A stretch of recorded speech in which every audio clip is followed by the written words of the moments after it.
Oke, selamat datang di channel Teman Belajar. Di video kali ini, kita akan belajar bersama-sama terkait gambaran umum dan latar belakang program pengungkapan sukarela. Seperti teman-teman ketahui, bahwa Direktorat Jenderal Pajak atau Kementerian Keuangan sendiri telah menerbitkan Undang-Undang Nomor 7 Tahun 2021 terkait harmonisasi peraturan perpajakan. Dan dalam salah satu pokok pengaturannya adalah terkait program pengungkapan sukarela, gitu ya. Nah, sekarang kita pelajari terlebih dahulu apa sih program pengungkapan sukarela yang dimaksud dalam Undang-Undang Nomor 7 Tahun 2021 ini. Nah, program pengungkapan sukarela adalah pemberian kesempatan kepada wajib pajak untuk melaporkan atau mengungkapkan kewajiban perpajakan yang belum dipenuhi secara sukarela melalui pembayaran PPh berdasarkan pengungkapan harta. Jadi, jelas di sini objek dari pembayaran PPh-nya adalah pengungkapan harta ya teman-teman ya, bukan dari penghasilan seperti umumnya PPh, tapi dari sejumlah harta yang akan diungkapkan. Tujuan dari program ini adalah meningkatkan kepatuhan sukarela wajib pajak, dan program ini diselenggarakan berdasarkan asas kesederhanaan, kepastian hukum, serta kemanfaatan. Jadi kalau kita bedah terlebih dahulu terkait pengungkapan harta ini, kurang lebih seperti ini, komponen penghasilan ya, yang seperti pada umumnya kita ketahui ya teman-teman, bahwa ketika kita mendapatkan penghasilan kotor, nanti penghasilan kotor ini akan kita dapatkan penghasilan bersihnya, lalu dari penghasilan bersih ini akan kita dapatkan penghasilan kena pajak. Penghasilan kena pajak inilah yang harusnya dijadikan komponen atau perhitungan pajak ya, pengalih tarif pajak dalam Undang-Undang Pajak Penghasilan pada umumnya. Namun, dalam program pengungkapan sukarela ini, pengalih dari tarifnya bukanlah penghasilan kena pajak, teman-teman, melainkan adalah penambahan aset yang belum diungkapkan dalam SPT tahunan wajib pajak, gitu ya. Dan nanti kita bedakan apakah ada wajib pajak yang sudah mengikuti teks amnesti atau belum mengikuti teks amnesti, wajib pajak badan, orang pribadi seperti apa ketentuannya, kita bahas bersama-sama di belakang. Nah, kita berbicara sejarahnya dulu ya, teman-teman ya. Ketika tahun 85 sampai dengan 2015, reformasi undang-undang terkait perpajakan mulai disusun gitu ya. Mulai disusun dari mulai undang-undang tahun 85 sampai dengan 2015 tuh, seperti itu. Dan kita juga terjadi reformasi besar-besaran sebetulnya di tahun 2007, 2008 dan 2009. 2007 berbicara tentang ketentuan undang-undang perpajakan secara umum KUP, 2008 kita berbicara tentang pajak penghasilan, dan 2009 diterbitkan undang-undang pertambahan nilai PPN seperti itu. Nah, namun penerbitan undang-undang dari tahun 85 sampai dengan 2009 waktu itu ternyata belum berimpact banyak bagi kepatuhan wajib pajak gitu ya. Sehingga ketika tahun 2016 diterbitkan namanya program pengampunan pajak, tax amnesty. Kita bicara sejarahnya dulu sebelum kita melangkah ke program pengungkapan sukarela. Jadi kita bicara gambaran umum dan sejarahnya dulu ya teman-teman. Nah, ketika diterbitkan Undang-Undang Pengampunan Pajak, Undang-Undang Nomor 11 Tahun 2016, ada 3 periode waktu itu. Yang pertama, periode pertama berlangsung dari 1 Juli sampai dengan 30 September 2016, lalu dilanjutkan dengan periode kedua dari 1 Oktober sampai dengan 31 Desember 2016, dan periode terakhir teks amnesti waktu itu adalah dari 1 Januari sampai dengan 31 Maret 2017. Apa perbedaan antar periode? Perbedaan antar periode ada di tarifnya. Semakin awal kita mengungkapkan pajak atau mengungkapkan harta yang belum pernah kita ungkapkan sebelumnya, kita meminta ampunan kepada Direktorat Jenderal Pajak, maka tarif yang diberikan semakin rendah. 2% dan 4% untuk periode pertama, 3% dan 6% untuk periode kedua, dan 5% serta 10% untuk periode ketiga. Gitu, tergantung kita mengungkapkan harta di dalam negeri ataupun di luar negeri. Manfaatnya apa sih Undang-Undang Teks Amnesti waktu itu? Manfaatnya adalah laporan perpajakan kita, laporan perpajakan wajib pajak, orang pribadi maupun wajib pajak badan, tidak akan diperiksa dan tidak akan dipidanakan sampai dengan pelaporan tahun 2015. Wow, jadi begitu luar biasa ya teman-teman ya. bahwa ketika kita berani mengungkapkan harta kita yang belum pernah kita ungkapkan kepada Direktorat Jenderal Pajak ataupun Kementerian Keuangan, kita minta pengampunan pajak waktu itu, maka kita tidak akan diperiksa sampai dengan tahun 2015, maupun tidak akan dipidana sampai dengan tahun 2015. Lalu konsekuensinya apa ketika kita sudah mengikuti program tax amnesty waktu itu, gitu ya? Nah, ketika kita mengikuti program tax amnesty waktu itu, konsekuensinya terdapat di pasal 18 ayat 1 dan pasal 18 ayat 3 di Undang-Undang Nomor 11 Tahun 2016 ini.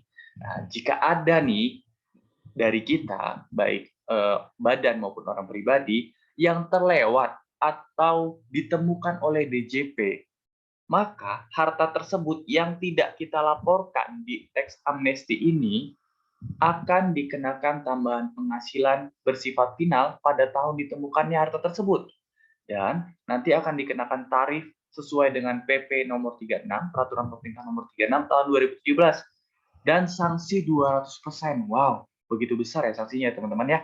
Nah, PP 36 tahun 2017 ini tarifnya berapa? Tarifnya untuk orang pribadi sebesar 30%, untuk badan 25%, dan untuk wajib pajak tertentu, kriteria tertentu, atau kriteria khusus, itu akan dikenakan 12,5%, teman-teman. Nah, bayangkan coba, ketika kita punya tanah seharga 100 juta, dan tidak kita ungkapkan saat itu ketika kita mengikuti tax amnesty, dan ditemukan oleh DJP, maka 100 juta itu kita akan dikenakan tarif sebesar 30%, teman-teman.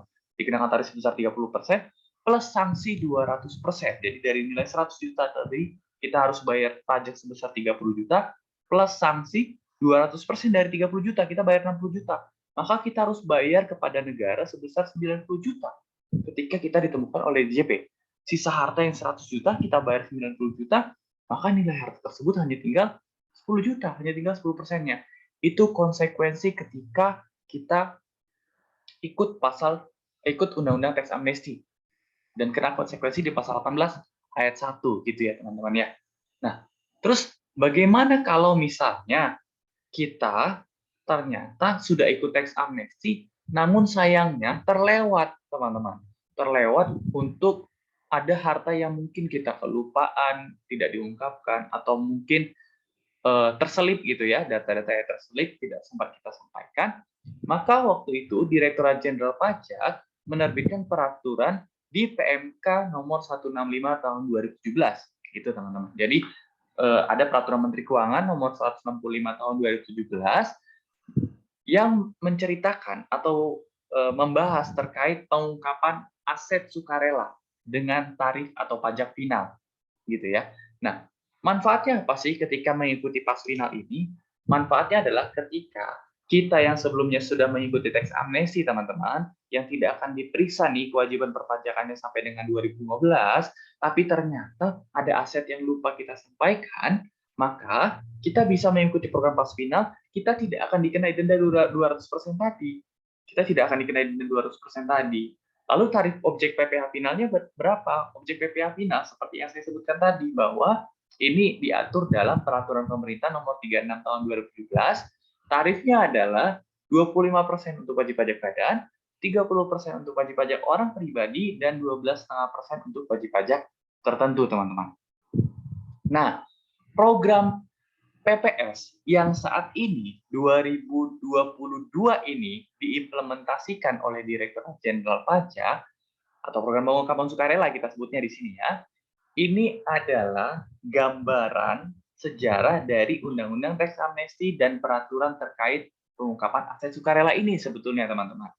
Jadi, Direktorat Jenderal Pajak atau Kementerian Keuangan melalui Direktorat Jenderal Pajak melalui Undang-Undang Harmonisasi Peraturan Perpajakan bilang bahwa untuk kita wajib pajak yang sebelumnya sudah ikut tax amnesty nih, terus ketika mau ikut pas final, mikir-mikir dulu karena melihat wah tarifnya cukup besar ternyata ya, 30% loh untuk orang pribadi atau 25% loh untuk wajib pajak badan, maka kita bisa ikut kebijakan satu teman-teman, yaitu ketika memang kita masih memiliki harta yang dimiliki sampai dengan 31 Desember 2015 dan belum atau kurang diungkapkan sebelumnya ketika mengikut tax amnesty, maka kita bisa loh ikut kebijakan satu gitu ya. Nah, Apa sih keuntungan dari mengikuti kebijakan satu program pengungkapan sukarela? Nanti kita bahas di belakang. Salah satunya adalah tarifnya jauh lebih rendah dibanding tarif pengungkapan aset sukarela dengan tarif final. Begitu. Tarifnya jauh lebih rendah, teman-teman. Lalu, di Undang-Undang Harmonisasi Peraturan Perpajakan ini juga berbicara terkait kebijakan dua. Ini berbeda dengan kebijakan satu yang kita kenal dari sejarah teks amnesti. Kebijakan dua itu kebijakan yang berbeda dengan kebijakan satu ya teman-teman ya. Ini bukan kebijakan yang sama. Kebijakan dua berbicara terkait apabila kita sebagai wajib pajak itu memperoleh harta dari tahun 2016 sampai 2020, tapi kita kelupaan atau belum melaporkannya dalam SPT tahunan kita di SPT tahunan 2020, maka kita bisa ikut program pengungkapan sukarela di kebijakan dua, teman-teman. Jadi opsinya di kebijakan dua adalah kita sebagai wajib pajak dikasih pilihan oleh Direktorat Jenderal Pajak.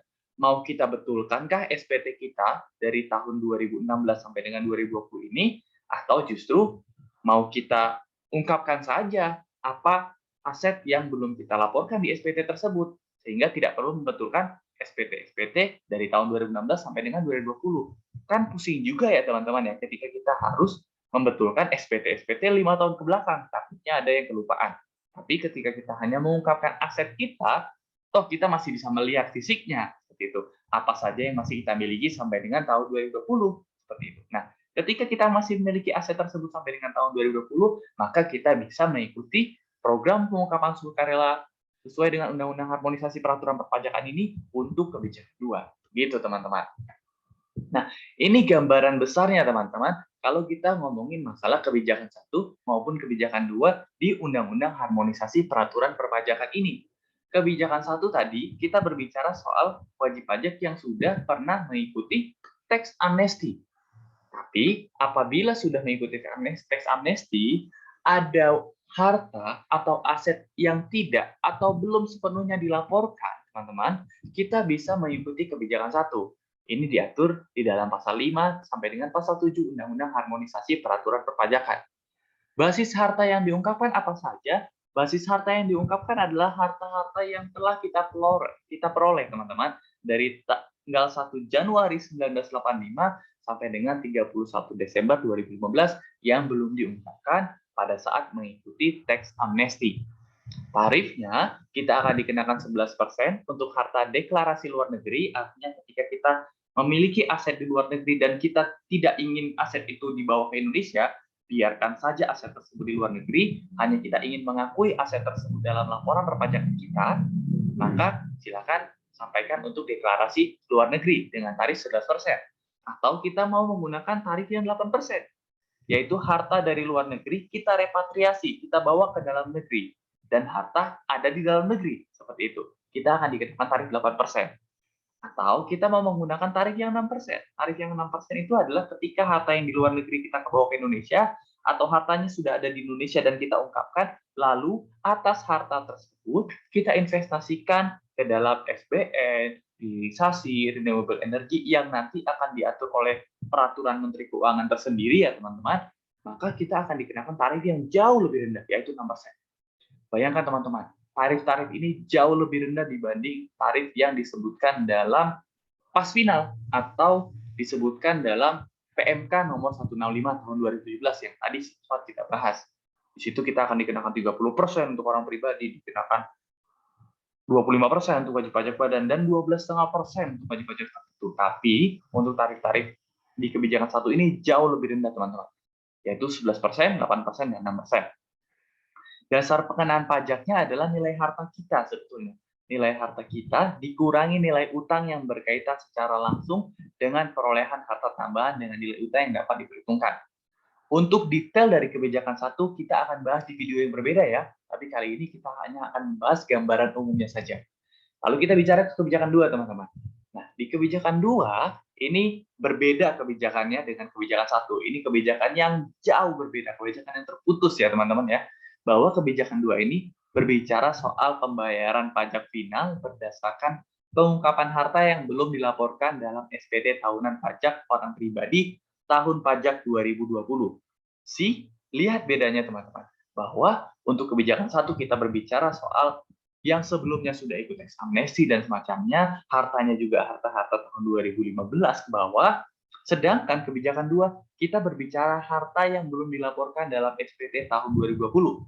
Dan pesertanya hanya untuk wajib pajak orang pribadi ya teman-teman. Hanya untuk wajib pajak orang pribadi.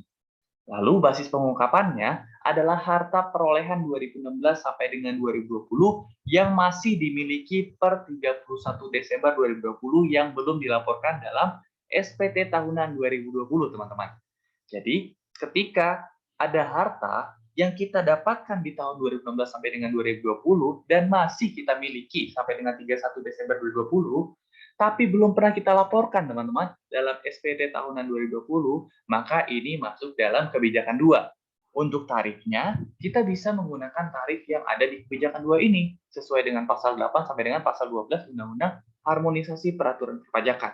18% untuk harta yang dideklarasikan di luar negeri, 14% untuk harta luar negeri yang akan kita repatriasi ke Indonesia dan harta yang ada di dalam negeri, 12% untuk harta luar negeri yang kita repatriasi dan aset dalam negeri yang kita ungkapkan juga, yang nantinya akan diinvestasikan dalam surat harga negara, hilirisasi, renewable energy, dan semacamnya yang akan diatur oleh Peraturan Menteri Keuangan. Lalu, dasar pengenaan pajaknya adalah harta bersihnya ya teman-teman ya.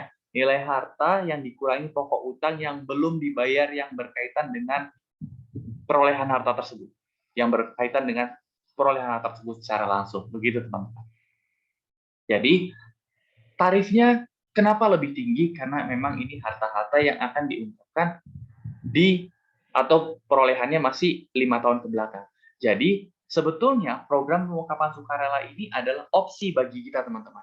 Jalan keluar bagi kita yang disediakan oleh Direktorat Jenderal Pajak ataupun Kementerian Keuangan, kita dipersilakan untuk memilih jalan apa yang mau kita gunakan.